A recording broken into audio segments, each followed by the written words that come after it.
क्या जानते हो? अरे दिल ना लगाई है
से 10 रुपए के नाम है और 20 रुपए के नाम है और सैया हमार हो नथुनिया पे गोली मारे, ये पूरा गाना होना चाहिए। जब से सिपाही से भाई ने हवलदार हो नथुनिया पे गोली मारे, सैया जी हमार हो नथुनिया पे गोली मारे, सैया जी हमारे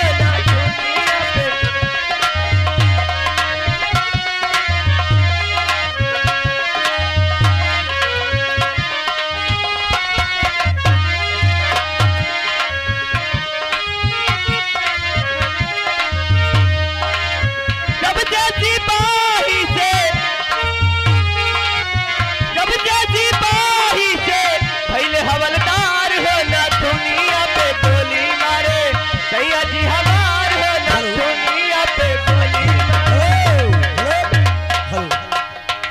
देखिए भैया आप लोग समझ बूझ लियो, हमका का 1 घंटा डांस हुई कोनो दिक्कत नहीं है। लेकिन कुछ लोगों को कहना डांस गाना हो, राकेश की मौसी। हेलो, कुछ लोगों को कहना है कि डांस गाना होना चाहिए, कुछ लोगों को कहना तमाशा दिखाया जाए।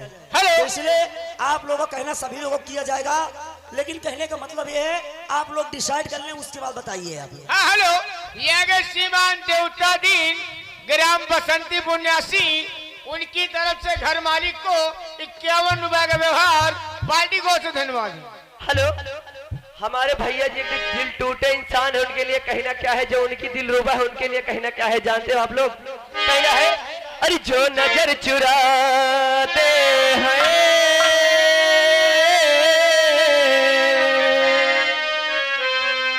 जो नजर चुराते हैं, क्या नजर मिलाएंगे,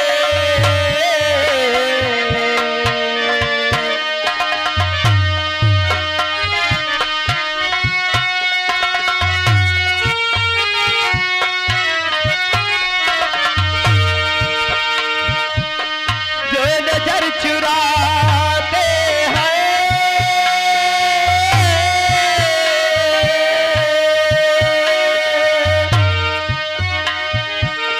जो नजर चुराते हैं,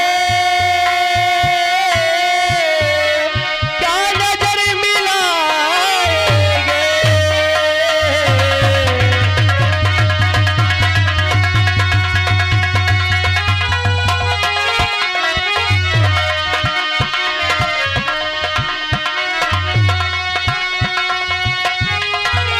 हेलो हेलो हेलो हेलो, ये श्रीमान अनिल डेंसर ग्राम बासी न्यासी, साथ में पप्पू ग्राम भीम न्यासी, उनकी तरफ दोनों जने की तरफ से मिला के 10 रुपए की नाम, पार्टी को धन्यवाद। मैडम तुम्हारा क्या ख्याल मेरा है? कहना क्या है जानते हो? क्या कहना है? अरे गली गली में फुक्का डाले, अरे गली गली में फुक्का डाले, डार जुल्फिया में तेल कहे कबीरी गली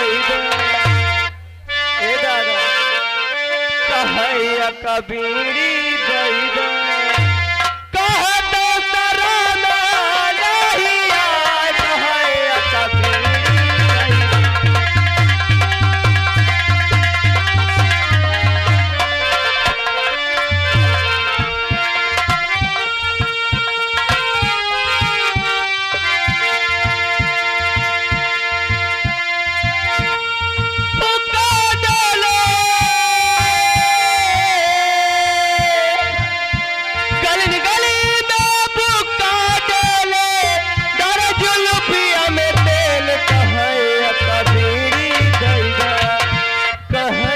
कबीरी दैदा कबीरी दैदा कह तो शराब नहीं आए कहे कबीरी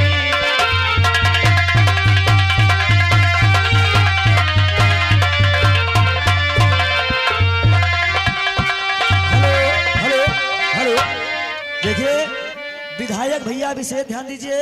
काफी लोग भैया श्रृंगार घर में घुसे हुए हैं। अच्छा। अब किसको किसको हम कहें भैया आप बाहर जाएं। अरे सबका राहत। आने जाने में दिक्कत होता है। श्रृंगार घर बिल्कुल छोटा है इसलिए दिक्कत होता है।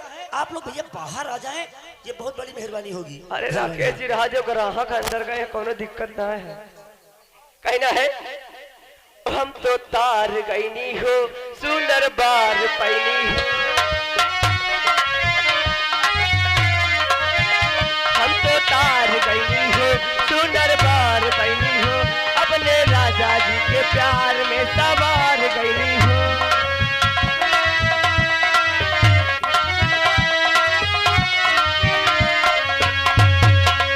एक खुशी रहे न कवर सखी एक खुशी रहे न कवर सखी पियवा दुलारे आय हाय रे सखी पियवा दुलारे आय हाय रे सखी पियवा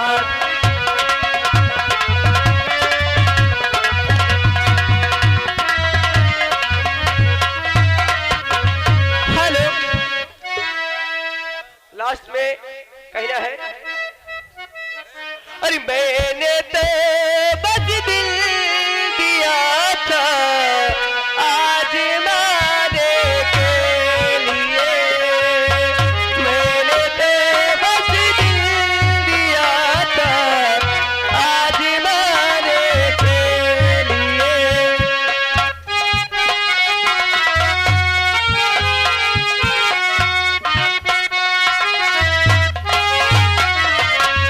मैंने तो बस दिल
हमारे दूल्हे राजा का कहना है कि जाते जाते